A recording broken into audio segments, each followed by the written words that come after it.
Lindsay Smith of lindsaysmith.com joins us to talk today about QR codes. They confuse me. I'm not sure anybody's using them, but you seem to be a fan. First of all, what are these QR codes? So they are the little square barcodes that we're seeing more on billboards and in newspapers. I see them on business cards all the time now. Yeah, so we've seen them all over the place. And they're different than barcodes, but they're the same basic technology, right? Yeah, well, the database and the technology, the point is that they're images that can store data. And a QR barcode, which stands for quick response, can store more data the way it's been built than a traditional UPC barcode. So these are the ones that are square and they look like the ink dots that psychiatrists show crazy people. Yes. Steve looks at them and he's like, I see a bird. Yes, I see people fishing in all of them. So, okay, so how do they work? First of all, you need a smartphone for them. Yeah, typically, yes. Yeah, you need a smartphone is how most people are using them. You can use a barcode reader for them as well. They do that at the airport. The average person doesn't carry around a barcode reader with them. No, but I'm just saying for the technology in general. Like when you check in at Air Canada or WestJet, they'll give you a QR barcode now if you want the smartphone ticket. Yes, yeah. So that they're not using smartphones to read it. That's you using the barcode on your phone, the QR code. So, because I guess it goes both ways. It can be either on your phone as a coupon or something like that, or it can be on products. See, I keep thinking about it mainly from a product perspective. If I see it on a poster and they say, point your camera at this poster and take a picture, and then it'll take you to the website to buy tickets or something. And you're thinking, why do I want to do that? I think the main reason for doing that is because as more people are using smartphones and they have apps on them where it's just one click and you can just quickly scan it, it's easier to do that than trying to remember an entire URL. And you think about it from a marketing perspective, the companies can then get better, more unique promo codes and data embedded within those QR barcodes to track their audience. It can be a lot of information obviously embedded. So let's go through a scenario then. So first of all, what app am I using on my phone to take pictures of barcodes? Because I haven't actually drunk the Kool-Aid to the point that I'm using it. Okay, so on my iPhone, I have one called QR Reader. There's one called Bar Scan. All you have to do is whatever app store you're using, no matter what kind of phone you're on, you just click in QR barcode reader, and typically they'll have a few different free options. So you call up that app, and it launches your camera app on your phone, and then you just point it at the code, take a picture, and then what happens? It automatically directs you to wherever the data is within that QR barcode. So it's going to take you into an app store. It's going to take you to a website. Yes. It's going to take you somewhere. Yes. And it's going to pre-fill in some information based on the code itself. Like if it's a coupon to get a discount for something, or it could absolutely do that.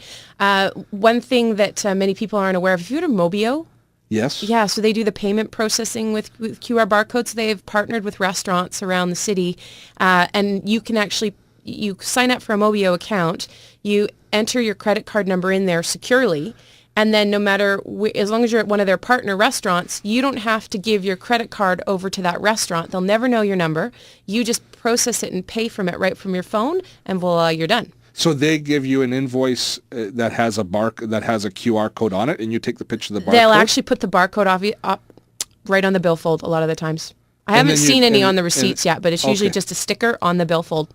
And then you just take the picture of that, and then you process the payment yourself on your phone. Yeah, and you say, I want to pay this venue $35 for my $30 meal, includes tip, and then boom, you're done. And then Mobio takes care of paying the restaurant. They never get to see your credit card.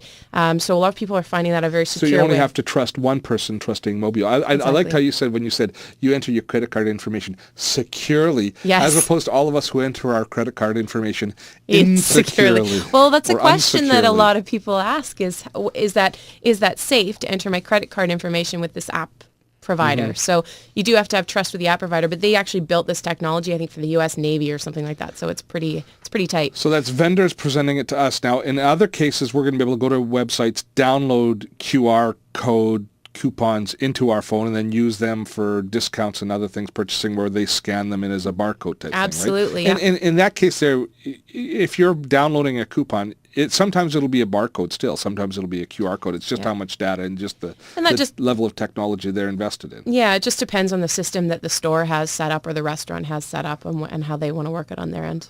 Now, do you see, this is all based on an image. And so do you see that this has got a short shelf life, or is this something that's going to last for a long time? Because they can print these barcodes on anything. So do you think that it's going to be a technology that we're going to see increasingly in use? I do. Whether or not it's going to be a passing fad over the next 4 or 5 years, I do believe they're here to stay for a certain amount of time. Who's using them now? Oh, give me a group of people that is all over QR codes. Like on a consumer side, or for the people that are actually marketing it, early adopters and people that are willing to try it. So it hasn't hit the masses yet. I can give an interesting story. When global television started introducing QR barcodes on television for their contesting, they had 15% more people enter the contest once they had the QR barcodes displayed on the screen as when they just asked people to go to their website. So at least 15% more people are watching the global news with their smartphone ready to take a picture of the screen when they put up a thing. And actually, that's what's interesting is the fact that it's not that easy to do right now because they don't leave it up long enough. It takes a while to get the app loaded on your phone. So just the fact that it's increased 15% where the usability isn't quite where it could be or where it's going, I think is incredible. Art's just popped up a note to me, and he's going to come not on camera. He's going to come on the air and tell me because he's all over doing these wine shows. Oh yeah. His favorite show to work is not Dotto Tech. It's the food and wine show. It's a close race. It's not even close. You've told me it's not close. I lied. It is close, Steve. Okay. What wineries using QR codes? They put them on the back of the bottle. I've noticed that more and more. And it makes sense because, first of all, there's so many wines out there. You go into a liquor store and there's just a plethora. And then on top of that, each winery sometimes has 4 or 5 different bottles. So if you're at a restaurant, you don't have time to write it down. You just take a picture of the QR code. All of a sudden, you know the winery, you know the year, you know the varietal of the wine. And boom, you go into your liquor store, you go pick it up. Okay, so that's another, because I use just Evernote for that to take a picture of the label, but this is way more high tech than taking a picture of the label. All of a sudden, labels can change. It's a simple URL. It's an easy way, just in a click of a button, to get full data on anything. There we go. Yeah. QR codes with Lindsay Smith. If you want more information on anything Lindsay talks about, I think her website's a great place to start, lindsaysmith.com. Thanks for coming in. Thank you.